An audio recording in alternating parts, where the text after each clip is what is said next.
नमस्कार, मैं हूं आपके साथ माधुरी गुप्ता। आप देख रहे हैं न्यूज फ्लैश। बढ़ते हैं खबर की ओर। जयपुर के विद्याधर नगर में स्थित राजकीय महिला महाविद्यालय में राष्ट्रीय सेवा योजना के 7 दिवसीय विशेष शिविर के समापन अवसर पर हमारे बुजुर्ग हमें हर काम ध्यान से करने की हिदायत देते हैं। इसका मतलब यह है कि जो भी करें पूरी तल्लीनता से करें और एक वक्त में एक ही काम करें। कोई भी काम जब ध्यान पूर्वक किया जाता है उसके परिणाम भी अच्छे होते हैं। विद्याधर नगर स्थित राजकीय कन्या महाविद्यालय में चल रहे एनएसएस के 7 दिवसीय विशेष शिविर के समापन सत्र में बोलते हुए टीवी जगत के जाने माने पत्रकार ब्रजेश व्यास ने कहा कि जीवन में सफलता के बजाय सुफलता की कामना से किया गया काम आनंद देता है। 7 परिवारों को संबल देती है, 7 परिवारों को संस्कारित करती है। मैं ये कहना चाहता हूं कि एक पढ़ी लिखी हमारी बच्ची 7 परिवार नहीं 7 पीढ़ियों को संस्कारित करती है। 7 पीढ़ियों को।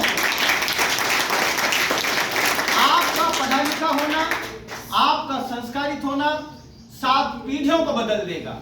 इसलिए आप जो सीख रहे हैं उसको ढंग से सीखिए, ध्यान से सीखिए, ध्यान से बात करिए। अब मेरी जो बहन है वो बात कर रही है, बेटा थोड़ा सा जाएगा, हाँ इधर से गुड। इस कार्यक्रम को गरिमामयी बनाने के लिए हमारे जो अतिथि हैं उनका मैं परिचय देना चाहता हूं। श्रीमान ब्रजेश जी व्यास सर के लिए जोरदार। आप वरिष्ठ पत्रकार हैं, समाज सेवी हैं और आपका जो न्यूज फ्लैश नाम से चैनल है उसमें भी आपकी अहम भूमिका है।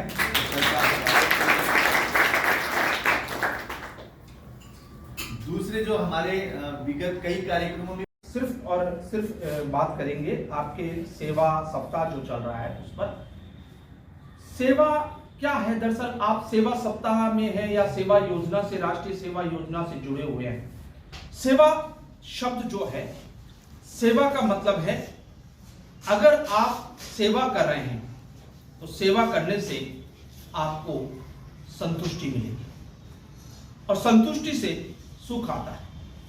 ऐसा कहते हैं कि सुख अगर आप चाहते हैं तो सुख से संतुष्टि आ जाए यह आवश्यक नहीं, लेकिन संतुष्टि से सुख आएगा यह निश्चित है और संतुष्टि आएगी सेवा से। अगर आप सेवा करते हैं, समाज के विभिन्न वर्गों की सेवा का भाव आप मन में लेके उतरे हैं। सेवा का भाव आपके अहंकार को विलीन करता है। सबसे पहले आपके अहंकार को नियंत्रित करता है। अगर आप में अहंकार नहीं है, सेवा करते हैं तो अहंकार स्वतः ही विलीन होगा, या तो आप सेवा कर नहीं पाएंगे। सेवा कर रहे हैं तो फिर अहंकार नहीं होगा, दोनों में से एक चीज रहेगी। उसमें सारा ब्रह्मांड समाया हुआ है, सारी एनर्जी समाई हुई है, पूरा प्रकाश समाया हुआ है। बताया था मैंने नाम राम का अर्थ कौन बताएगा? एक बच्ची बताओ, कल बताया था मैंने। क्या नाम है राम का? क्या जो प्रकाशमान हो। मैं का मतलब मेरे अंदर, तो मेरे अंदर प्रकाश है वही प्रकाशमान है। तो अब करेंगे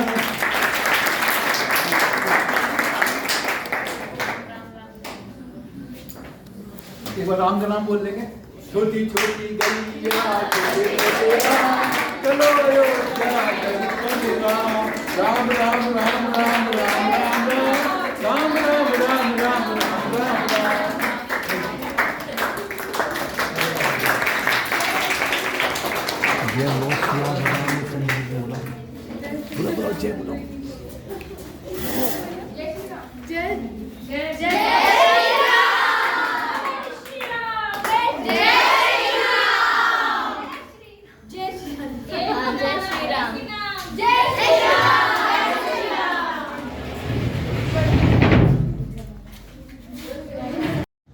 जीवन मध्य में है, तो जीवन इस पार या उस पार नहीं है, जीवन 2 ध्रुवों के बीच में मध्य में जीवन है, यानी सामान्य में। आप कल को आपका विवाह होगा, आप किसी कार्यालय में पोस्टिंग करके गए, अगर आपको मैडम ने देखा है सामान्य सा है, कोई कॉलेज बहुत अच्छे से बिल्डिंग नहीं है, तो सामान्य को स्वीकार किया तो आपका जीवन अच्छा रहेगा, तनाव में नहीं रहेगा। अगर आप असामान्य की कल्पना करके ही जीवन का व्यवहार तय करेंगे तो निश्चित तौर पर आपके जीवन में तनाव आएगा, कंपटीशन आएगा, आपके अंदर द्वंद्व पैदा होगा। कि क्यों? क्योंकि आप सामान्य को स्वीकार करने नहीं जा रहे थे। चाहे चयन किसी भी स्तर पर हो, आप समझ रहे होंगे, सामान्य का चयन करें तो तनाव में ना रहें। इसलिए जब भी आप किसी भी विषय पर हो, जीवन के हर क्षेत्र में सामान्य को भी स्वीकार करने का मादा रखें। उत्कृष्टता स्वतः ही आएगी। उसके लिए आप वो लक्ष्य में उत्कृष्टता नहीं, वो उत्कृष्टता स्वतः आ जाएगी। अगर आप आनंद और प्रामाणिकता के साथ ध्यान से काम करेंगे तो वो आनंद के साथ अपने आप आएगी। ये मैं इतने ही चीज़ों पे बोल पाया। मेरा इतनी सी बातों को मैंने मनन किया था, उतनी सी बातें मैंने आपके साथ शेयर की। तो मेरा आपसे निवेदन रहेगा, ध्यान से पढ़े, जैसा ध्यान मैंने बताया तो अच्छा रहेगा। आप प्रामाणिक बनने की कोशिश करें, अनावश्यक वार्तालाप में हैकालॉजी जिसको बोलते हैं आपके वर्ड में, वो मत कीजिए, प्रामाणिक हो जाइए और आनंद के साथ आपका पहला जो चयन है वो आनंद होना चाहिए कि मेरी जो खुशी है वो तो नहीं कहीं हो रही है, वो वहाँ होनी चाहिए। आप खुशी के साथ पढ़ने बैठे, खुशी के साथ सेवा योजना का काम करें, खुशी के साथ उसको स्वीकार करें और सामान्य को स्वीकार करेंगे तो उत्कृष्टता की ओर स्वतः जाएंगे। इसी के साथ